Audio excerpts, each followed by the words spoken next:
pour aujourd'hui la perle de rivière, enfin les perles de rivière, ou une rivière de perles, comme on peut dire, également pour un collier.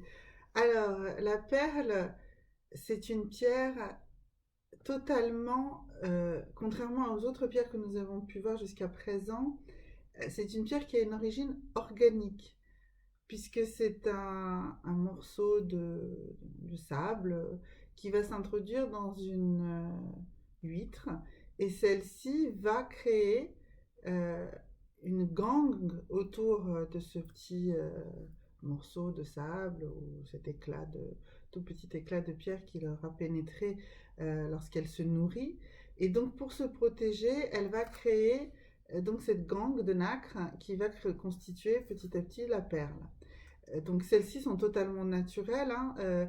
Quand celles que vous pouvez acheter qui sont parfaitement rondes, ne sont pas naturellement faites. Elles ont été, les huîtres euh, sont inséminées artificiellement par un petit nodule parfaitement rond qui va faire en sorte que la perle devienne parfaitement ronde. Là, lorsqu'elles sont totalement naturelles comme celle-ci, ben forcément, elles sont totalement irrégulières. Voilà. C'est une pierre donc qui, de par sa conception même, le fait qu'elle soit l'issue de l'activité d'un animal et qu'elle soit déjà en elle-même une réaction d'un corps à une intrusion, c'est forcément pour la médecine chinoise une pierre fondamentale pour tout ce qui est soin.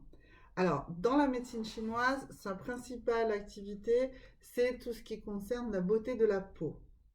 Donc il y a toute une pharmacopée et toute une cosmétique Zhenzu, Zhenzu, je ne suis pas très bonne en chinois, je suis désolée, qui va travailler sur les lotions et les crèmes dans lesquelles vont être incorporées de diverses façons les perles. Donc là, une fois de plus, je ne suis pas une spécialiste du sujet, je vous encourage à aller voir sur d'autres sites tout ce qui concerne la perle dans la médecine chinoise et dans son utilisation dans la beauté de la peau. Voilà. C'est une pierre qui va fortifier l'énergie en général et principalement tout ce qui concerne une interaction de l'eau dans notre corps, donc les reins et tout ce qui concerne les calculs rénaux. Elle va également avoir un effet sur l'arthrose, un effet bénéfique bien sûr. Elle va nous aider contre l'acidité gastrique et les ulcères, puisque là aussi on est dans du liquide, hein, donc c'est vraiment une pierre très très différente. C'est pas un minéral là en l'occurrence, hein, c'est une pierre qui a une origine organique au départ, donc c'est vraiment une autre sphère que les minéraux qu'on a pu voir, comme par exemple, voilà ici un cristal de roche. Un cristal de roche, ça va travailler énormément sur des énergies pures, sur des choses comme ça, mais c'est finalement totalement minéral, d'accord? C'est pas du tout le cas ici des perles.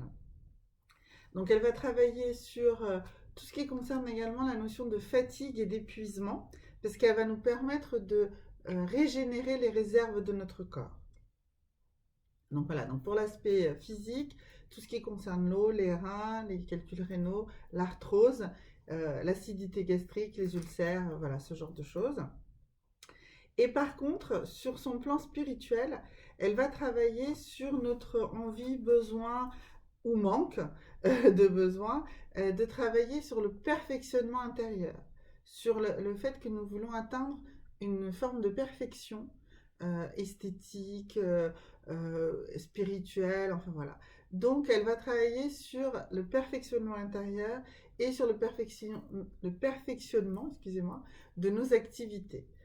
Voilà. Mais du coup, il faut vraiment être un petit peu, faire attention à cette pierre, parce que si on est déjà une personne assez narcissique, eh bien ça va aggraver ce trait-là. Donc c'est une pierre à porter et en observez bien comment elle va agir sur vous. Si c'est une pierre qui augmente votre côté narcissique, eh bien essayez autre chose. C'est pas forcément ça qui va vous aider. Par contre, si vous êtes plutôt dans l'hésitation, dans la timidité, ben là au contraire, ça va vous aider. Ça va vous aider à vous mettre en avant et à mettre en tout cas une sensation pour vous que vous atteignez petit à petit une forme de perfectionnement de tout ce que vous faites. voilà, je reviendrai certainement sur les perles de rivière à une autre occasion. Merci.